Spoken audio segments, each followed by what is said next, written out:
Hello everyone, আসসালামু আলাইকুম। কী অবস্থা সবার?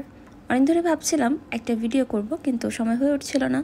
তো শ্বশুরবাড়ি থেকে ঈদের পর আজকেই প্রথম আম্মুর এখানে আসলাম। তো ভাবলাম বাইরে যাই, ঘোরাঘুরি করি একটু। আর এই তো আমার ঢং শুরু হয়ে গেল। তো আমার জামাই বের হচ্ছে বাইরে নিয়ে যাওয়ার জন্য, কি মজা। তো আমিও বের হচ্ছি ওর সাথে। তো আম্মুকে বললাম, আম্মু তুমি কী খাবা? তো আম্মু বললো পিৎজা খাবে।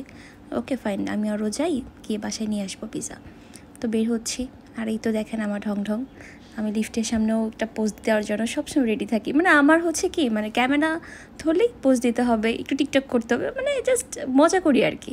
এমন না যে আমি টিকটকার, অনেকে এসে বলবে যে না ও টিকটকার, তা না, জাস্ট এমনিতেই মজা লাগে আর কি।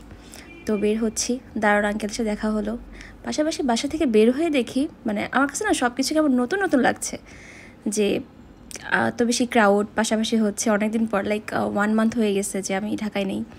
তো বের হচ্ছি নিচে। তো আমি ওকে আবার বলছিলাম যে আমার না চিতই পিঠা খুব খেতে ইচ্ছা করছে।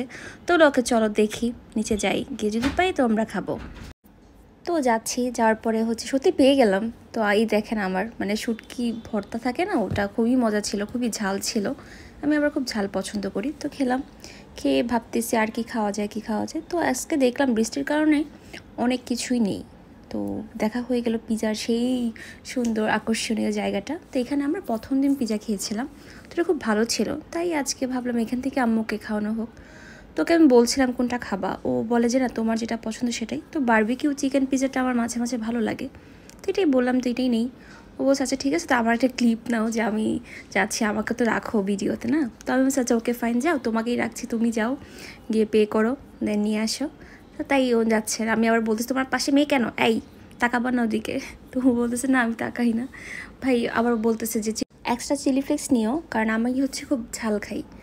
তো ও পে করছে, করে আসতেছে। আমি ওকে আবার ভাবতেছি আমি যে ওকে হচ্ছে আমি বলবো যে চলো আমরা একটু টিকটক করি, ঢং করি।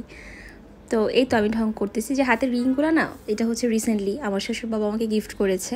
তো আমি ওকে বলছিলাম দেখো আমার হাতে খুব মানিয়েছে না। ও বলে তুমি তো যাই পরে তাই সুন্দর লাগে, এটা কোনো ব্যাপার না। তো মজার ব্যাপার হচ্ছে, আমি ভাবতেছিলাম মনে মনে যে বৃষ্টিতে ভিজলে অনেক ভালো লাগতো। তা আল্লাহ হয়তো মনের কথা শুনে ফেলছে, বৃষ্টি স্টার্ট হয়ে গেছে। আমি আর ও তো পুরো ভিজে একদম কাক ভেজা বলে না, টোটালি ভিজে গেছি। তো আবার পিজাওয়ালাকে বলছিলাম যে আপনি এটা ভালো করে প্যাক করে দিন, যাতে এটা আবার কি হয় না যে পানি পড়লে একদম নরম হয়ে যে ক্রিস্পি ভাবটা থাকে না। তো এইটাই ভেবে উনি বললো যে না না আমি দিচ্ছি। তো আমার জামাই দেখেন নিয়ে যাচ্ছে কত কষ্ট করে, ওর পায়ের অবস্থা দেখেন পুরা ভিজে একাকার অবস্থা। তো আমাকে বলছে আবার হাত ধরো, তুমি পড়ে যাবা। আমি বলছি না না পড়বো না, তুমি যাও। তো এই করতে করতে চলে আসলাম বাসার দিকে। বাসায় এসে ড্রেসটা চেঞ্জ করেই পিজা খেতে বসে গেলাম। তো এই দেখেন আমার পিজার অবস্থা, ক্রিস্পি ভাবটা একটু কম হয়ে গিয়েছিলো। আমার নানু আর আম্মুকে একটু দেখাই ফেললাম। আম্মু আর নানু হচ্ছে ক্যামেরা ফ্রিক না, যার কারণে হচ্ছে সামনে আসতে চাচ্ছে না। আর আমার জামাইকে দেখেন কি করে, লাস্ট বাইট ও দিবেই, মানে এটা পিৎজা হোক আর হোয়াট এভার যাই হোক, তো খাচ্ছে। তা আমার আবার সসটা খুব একটা পছন্দ না, কিন্তু আমার জামার খুব পছন্দ। ও চাইলে পারে না ভাতের সাথে সস দিয়ে ফেলতে, তো খাচ্ছে। এই তো আজকের ব্লগটা এই পর্যন্তই, ভিজে গেছি তো আর ইচ্ছা করছে না বলতে। লাস্টে এই ক্লিপটা সুন্দর না, ভাবলাম দিয়ে দিই। খুব ভালো লাগছে আমার এই জায়গাটা, বিশেষ করে বৃষ্টির মাঝে। তো আপনারা সবাই ভালো থাকবেন, সুস্থ থাকবেন, আর আমার পেজটাকে একটু লাইক দিয়ে দিন। ঠিক নতুন পেজ তো, তার জন্য টেক লাভ।